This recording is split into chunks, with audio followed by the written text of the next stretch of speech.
Hi friends, welcome back to my channel. അപ്പോൾ ഇന്നത്തെ video എന്ന് പറഞ്ഞാൽ ഒരു പ്രത്യേകതയുള്ള വീഡിയോ ആണ്. നമ്മുടെ ഈ കൊച്ചു കേരളത്തിൽ എന്തൊക്കെ നടക്കുന്നു നമ്മൾ അറിയണ്ടേ. ഈ തല കൈവച്ചുകൊണ്ട് നമ്മൾ ഓടുന്ന ചില സംഭവങ്ങളും ഈ കേരളത്തിൽ നടക്കുന്നുണ്ട്. അതായത് SR യൂട്യൂബേഴ്സ് എന്ന് പറയുന്ന ഒരു യൂട്യൂബ് ചാനൽ. ഇതിനു മുന്നേ നമ്മൾ ഈ ഫാമിലി ഇത് നടക്കുന്ന അറിയാറുണ്ടല്ലോ, എന്താണ് ലൈവ് മെമ്പർഷിപ്പ് ലൈവ്. അവിടെ കുറേ ഡാൻസും, തുണിയില്ല കുറേ ഡാൻസും. പണ്ടൊക്കെ ഞങ്ങൾ ചാനൽ തുടങ്ങിയ കാലത്ത് നിഷാന വ്ളോഗിനെ എടുത്ത് അതിനു വേണ്ടി റിയാക്ട് ചെയ്തിട്ടുണ്ട്. പിന്നെ അഞ്ജിത, അങ്ങനെ കുറേ പാർട്ടിക്കാരുണ്ട്. ഇപ്പോഴും ഉണ്ട് കേട്ടോ, രാത്രിയാകുമ്പോൾ കുറേ തുള്ളലും ഒക്കെ ആയിട്ടുള്ളവരുണ്ട്. പക്ഷേങ്കിൽ നമ്മളുടെ അവർക്കെതിരെ ഒത്തിരിയും വീഡിയോ ചെയ്ത് അവരെ നിയന്ത്രിക്കാൻ ഒഴികെ ഞങ്ങളുടെയൊക്കെ മുഖത്തടിക്കുന്ന പോലത്തെ ഒരു ചാനൽ വന്നിട്ടുണ്ട്. അതായത് ഹസ്ബൻഡ് ആൻഡ് വൈഫ്, അച്ഛനും അമ്മയും അവർക്കുണ്ടായ ഒരു പെങ്കൊച്ചും ഒരു കുഞ്ഞു കൊച്ചും എല്ലാവരും അടങ്ങുന്ന ഒരു ഫാമിലി. സാധാരണ യൂട്യൂബിൽ ഫാമിലി വ്ളോഗ് എടുക്കുന്ന പോലെ അവരെടുക്കുന്നത്. പക്ഷെ എന്താ ചെയ്യാന്ന് വെച്ചാൽ ഹസ്ബൻഡ് ആൻഡ് വൈഫിന്റെ ബെഡ്റൂം സീനുകളെല്ലാം ഓരോ പാട്ടിട്ടിട്ട് അങ്ങ് കാണിക്കുക, ഭാര്യയുടെ നഗ്നത യൂട്യൂബ് വഴി കാണിക്കുക. അങ്ങനെ കാശുണ്ടാക്കി കാറൊക്കെ മേടിച്ചിട്ടുണ്ട്. കാർ മേടിച്ചത് കാണാവേ.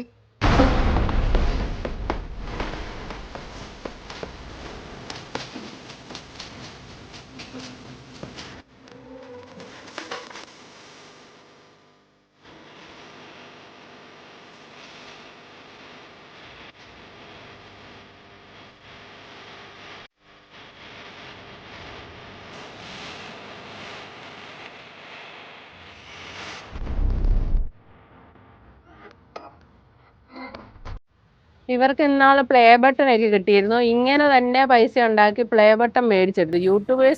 യൂട്യൂബിന് പിന്നെ അങ്ങനെയൊന്നുമില്ലല്ലോ, ഇവരെന്താ കാണിക്കുന്നതെന്നൊന്നും യൂട്യൂബ് ശ്രദ്ധിക്കുന്നില്ലല്ലോ. അപ്പൊ അവർക്ക് പ്ലേ ബട്ടൺ കിട്ടി. അവരുടെ അച്ഛനും അമ്മയും എല്ലാം ഇതിലുണ്ട്. കാണിക്കുന്ന ഭാര്യയും ഭർത്താവും ഉള്ള ഇന്റിമസി ആയിട്ടുള്ള ബെഡ്റൂം സീനുകളും എല്ലാം കാണിച്ചാണ് അവർ. അച്ഛനും അമ്മയും എല്ലാം ഇത് അനുവദിക്കുന്നുണ്ട്.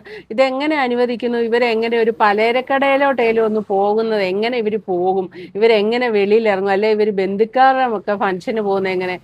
ഇതൊരു ചോദ്യത്തിനാണ് കേട്ടോ. ഇങ്ങനെയൊക്കെ വീഡിയോ എടുത്തിട്ടിട്ട് അപ്പോൾ ഇത് കിട്ടിയ കാര്യവും കാണി വളരെ സന്തോഷത്തിൽ ചെയ്തിരുന്നു. പ്ലേ ബട്ടൺ കിട്ടിയത് തുടങ്ങി. അങ്ങനെ നമ്മളിപ്പോൾ അതിൽ വീഡിയോസ് അയക്കാതെ അത്യാവശ്യം നിങ്ങളെ സപ്പോർട്ടൊക്കെ കിട്ടി. അതൊന്ന് കയറി വരെയാണ്.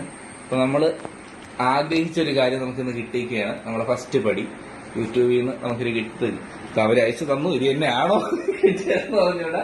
ഇവരെ കിട്ടിയ സാധനം തുറന്നു നോക്കിയാണ്, അൺബോക്സ് ചെയ്യാണ്. അമ്മ എവിടെ പോയി വിളിച്ചിരിക്കണേ? അൺബോക്സ് ചെയ്യാണ്. വാ നോക്ക്, വാ.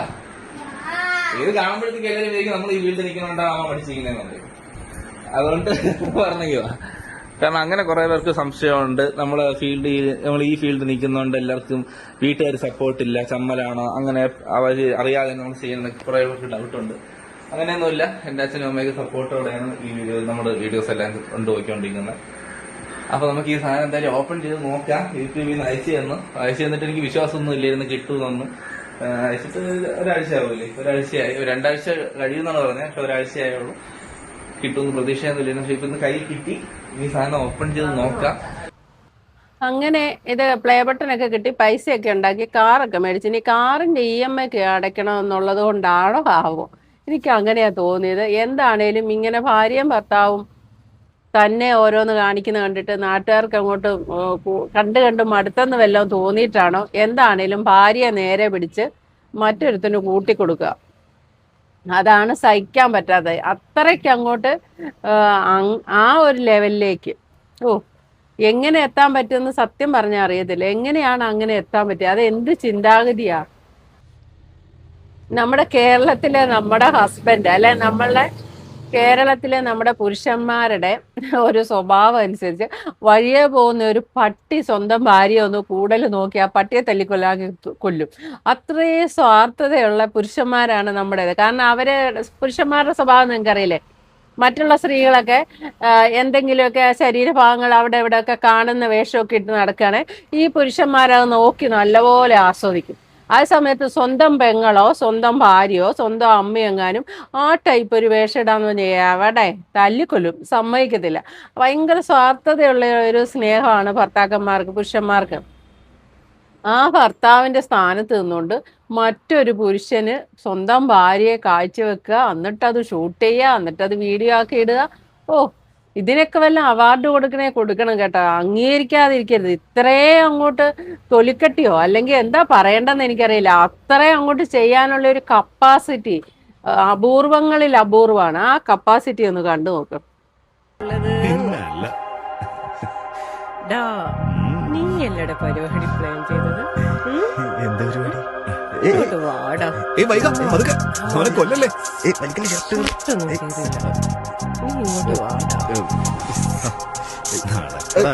ഞാനൊന്ന് പറയട്ടെ. എന്താന്ന് വെച്ചാ അങ്ങനെ അങ്ങ് ചുമ്മാ വിടാൻ ഞങ്ങൾ ഉദ്ദേശിച്ചിട്ടില്ല. എടാ അടിയാ, ഞാൻ അങ്ങനെ ഒരു ഉദ്ദേശത്തോടെ എങ്ങനെ അയ്യോടാ ഒരു സെക്കൻഡ്. എന്തൊരു സെക്കൻഡ്? അല്ല പിന്നെ ഏതല്ല? അയക്കോ എന്താ വെച്ചാ അയക്കോ. ഇങ്ങനെ ഒരു സീനൊക്കെ അപൂർവങ്ങളിൽ അപൂർവമായിട്ട് കാണാൻ കിട്ടുള്ളൂ. നമ്മുടെ ഈ കൊച്ചു കേരളത്തിൽ എന്തൊക്കെയാ സംഭവിക്കുന്നതൊക്കെ ചോദിക്കാല്ലേ, അതുപോലെ ചോദിക്കാൻ തോന്നും. ഇത്രയധികമൊക്കെ ചെയ്യാൻ എങ്ങനെ സാധിക്കുന്നു? പണത്തിന് വേണ്ടി, ശരിക്കും പറഞ്ഞാൽ പണത്തിന് വേണ്ടിയല്ലേ ഈ കുറെ ആൾക്കാർ നിമിഷ ബിജോ അതും ഒക്കെ കാണിക്കുമ്പോൾ നമ്മൾ അതിൻ്റെ താഴെയൊക്കെ കിടന്നവരെയൊക്കെ തെറിവിളിയാണ്. ഇവരെല്ലാം ഈ പറയുന്ന പോലെ പൈസയ്ക്ക് വേണ്ടി തന്നെയാണ്. എന്നിട്ട് അന്തസ്സായിട്ട് നിമിഷയൊക്കെ എല്ലായിടത്തും ഇറങ്ങി പോവുകയും എടുക്കുകയും ഒക്കെ ചെയ്യുന്ന കാണാറുണ്ട്. ഒരു നാണക്കേടും തോന്നാറില്ല. അതുപോലെ തന്നെ ഇങ്ങനെ ഹസ്ബൻഡ് ഷൂട്ട് ചെയ്യുകയും മറ്റൊരാളുടെ കൂടെ ഭാര്യയെ കെട്ടിപ്പിടിക്കുന്ന സീനെല്ലാം ഇതെല്ലാം എടുത്ത് യൂട്യൂബിൽ ഇടുകയൊക്കെ ചെയ്തിട്ട് ഇവർക്കൊക്കെ അത് എങ്ങനെ പുറത്തിറങ്ങി നടക്കാൻ പറ്റും എന്നുള്ള ഒരു ക്വസ്റ്റ്യനാണ് എൻ്റെ മനസ്സിൽ കിടക്കുന്നത് കേട്ടോ.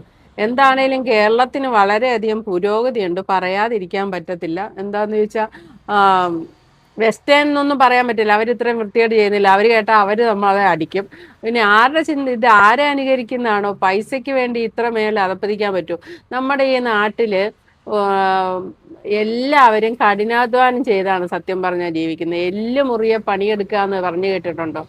അങ്ങനെ എല്ല് മുറിയെ പണിയെടുത്ത് തന്നെയാണ്. കാരണം അതല്ലാതെ കുറുക്ക് വഴിയിലൂടെ പണം ഉണ്ടാക്കാൻ പലർക്കും സാധിക്കും. പക്ഷെ നമുക്ക് അഭിമാനം എന്നുള്ളത് ഉയിരിനും മേധയായിട്ടുണ്ട്.